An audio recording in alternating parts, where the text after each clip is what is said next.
these are the most illiberal restrictions on our lives, and they're just nodded through. They are just nodded through without even a parliamentary vote. You know what should have happened, whether I'm in the Lib Dems or not?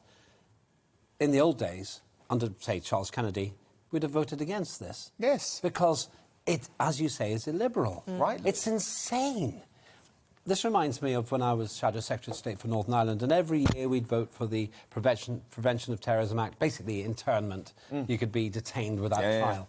This is the same. You know what? That was the recruiting sergeant for the IRA at the time. What we're now creating is an entire breed of citizens in the United Kingdom who think, if this is what we get from our government, then come and sue me, come and prosecute me. And then the defence will be, well, look at these ministers who completely ignored the rules. And I'm sure that Dawn and Becca will have something to say about that. So once again, we are not trusting the public with their common sense. No. And let's remember who's in charge here. We are. Yeah, we pay exactly. their And salaries. Becca Hudson, I'm sorry, you know, this is not an emergency now. There is no need for these sorts of draconian regulations, or sorry, draconian laws that allows the government to implement regulations on our lives. If they want any draconian regulations on our lives, they should have to go through Parliament every single time.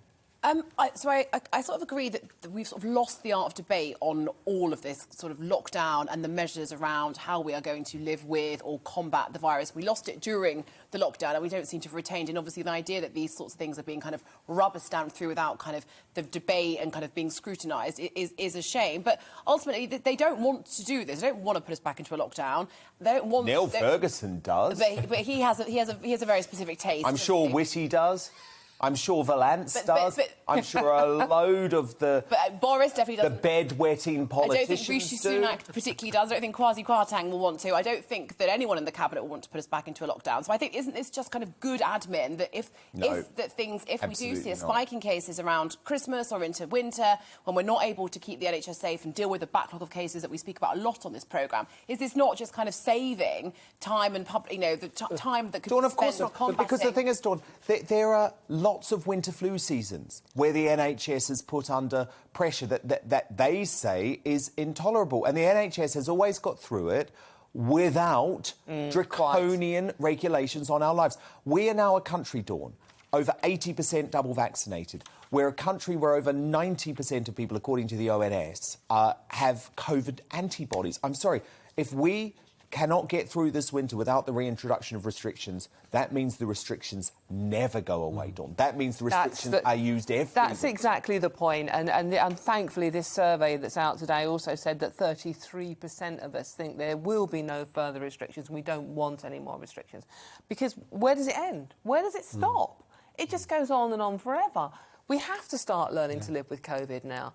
The NHS, for as long as I've been a journalist, which goes back to 1730 or something or other, but as long as I've been, the NHS has been in crisis every winter. Totally. Most hospitals are operating at 97, 98% capacity every winter.